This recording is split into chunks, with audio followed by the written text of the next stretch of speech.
The Cleveland torso murderer, also known as the Mad Butcher of Kingsbury Run, was an unidentified serial killer who was active in Cleveland, Ohio, in the 1930s.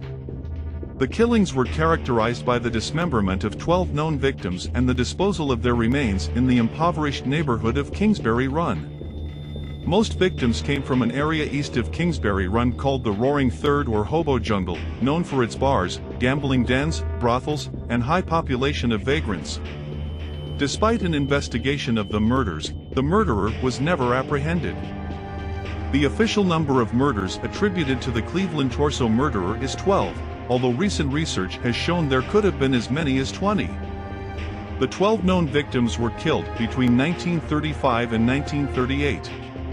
Some investigators, including lead detective Peter Merylo, believe that there may have been 13 or more victims in the Cleveland, Youngstown, and Pittsburgh areas between the 1920s and 1950s.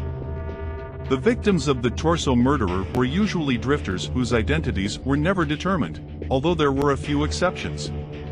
Victim numbers 2, 3, and 8 were identified as Edward Andrassy, Florence Polillo, and possibly Rose Wallace, respectively. Edward Andrassy and Florence Polillo were both identified by their fingerprints, while Rose Wallace was tentatively identified via her dental records. The victims appeared to be lower-class individuals, easy prey in Depression-era Cleveland. Many were known as working poor, who had nowhere else to live but the ramshackle Depression-era shanty towns in the area known as the Cleveland Flats.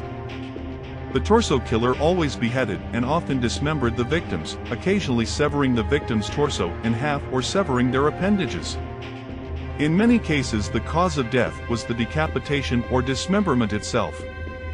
Most of the male victims were castrated. Some victims showed evidence of chemical treatment being applied to their bodies, which caused the skin to become red, tough, and leathery. Many of the victims were found after a considerable period of time following their deaths, sometimes in excess of a year. In an era when forensic science was largely in its infancy, these factors further complicated identification, especially since the heads were often undiscovered. During the time of the murders, Elliot Ness held the position of Public Safety Director of Cleveland, a position with authority over the police department and ancillary services, including the fire department. While Ness had little to do with the investigation, he did contribute to the arrest and interrogation of one of the prime suspects, Dr. Francis Sweeney. In addition, Ness personally conducted raids into hobo shanties and eventually burned down Kingsbury Run, from which the killer took their victims. His reasoning for burning down the shanty towns was to catalog fingerprints to easily identify any new victims, and stated that it was also done to get possible victims out of the area in an attempt to stop the murders. 4 days after the shantytown was burned down, Ness launched an equally draconian operation of questionable legality, where he personally dispatched 6 two-man search teams on a large area of Cleveland, stretching from the Cuyahoga River to East 55th Street to Prospect Avenue under the guise of conducting city fire inspections. While the search never turned up any new or incriminating information that could lead to the arrest and conviction of the torso murderer, the systemic search did serve to focus renewed public attention on the inadequate and unsanitary living conditions in the downtown Cleveland area. The teams uncovered hundreds of families living in hazardous fire traps without toilets or running water.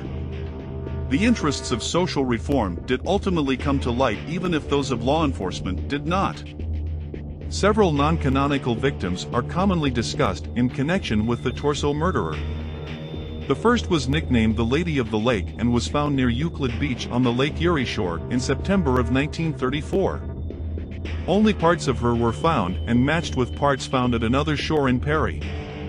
She had an abdominal scar from a likely hysterectomy, which was common and made it more difficult to identify her. After she was found, several people reported seeing body parts in the water, including a group of fishermen who believed to have seen a head. She was found virtually in the same spot as canonical victim number 7. The headless body of an unidentified male was found in a boxcar in Newcastle, Pennsylvania, in July of 1936. 3 headless victims were found in boxcars near McKees Rocks, Pennsylvania, in May of 1940. All bore similar injuries to those inflicted by the Cleveland killer. Dismembered bodies were also found in the swamps near Newcastle between the years 1921 and 1934 and between 1939 and 1942. In September of 1940, an article in the Newcastle News refers to the killer as the murder swamp killer. The almost identical similarities between the victims in Newcastle to those in Cleveland, Ohio, coupled with the similarities between Newcastle's murder swamp and Cleveland's Kingsbury Run, both of which were directly connected by a Baltimore and Ohio railroad line, were enough to convince Cleveland detective Peter Merylo that the Newcastle murders were the work of the Mad Butcher of Kingsbury Run.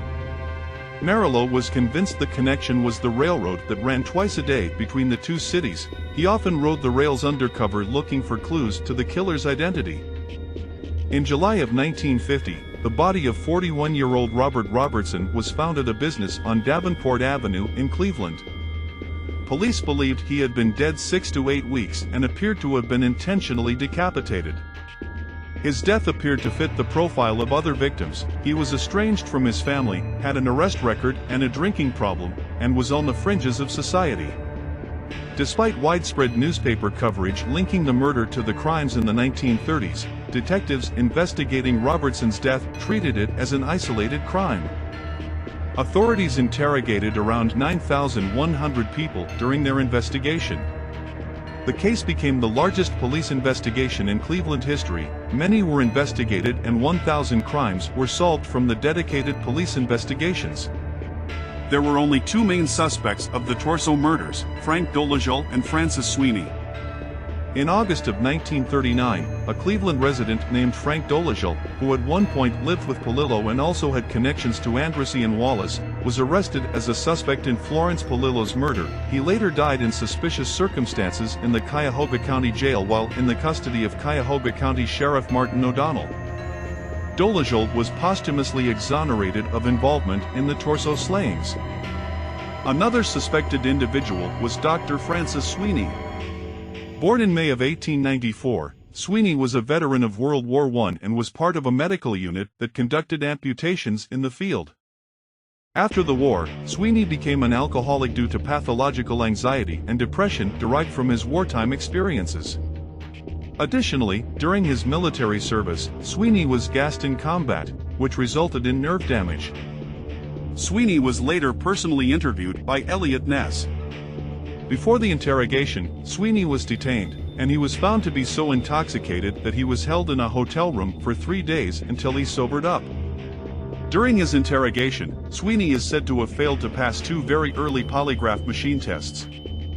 Both tests were administered by polygraph expert Leonard Keeler, who told Ness he had his man.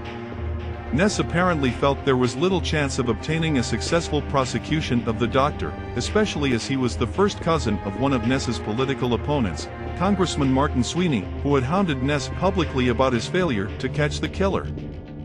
After Sweeney committed himself, there were no more leads or connections that police could assign to him as a possible suspect. From his hospital confinement, Sweeney sent threatening postcards and harassed Ness and his family into the 1950s. The postcards only stopped arriving after his death. Sweeney died in a veterans hospital in Dayton in July of 1964. Sweeney was a viable suspect, but the evidence was circumstantial and would have no bearing. In 1929, he was a surgical resident at St. Alexis Hospital in the Kingsbury Run area. He also had an office on the street where a man named Emil Fronick said a doctor tried to drug him in 1934. Fronick's story was discounted as he could not relocate the building with police the next day. Upon finding a victim with drugs in her system and looking through buildings, it was found that Sweeney did have an office next to a coroner, in the area where Fronick had suggested he had been drugged. He would practice in their morgue, a clean and easy place to kill victims and not leave a mess due to the building being used to hold the dead anyway.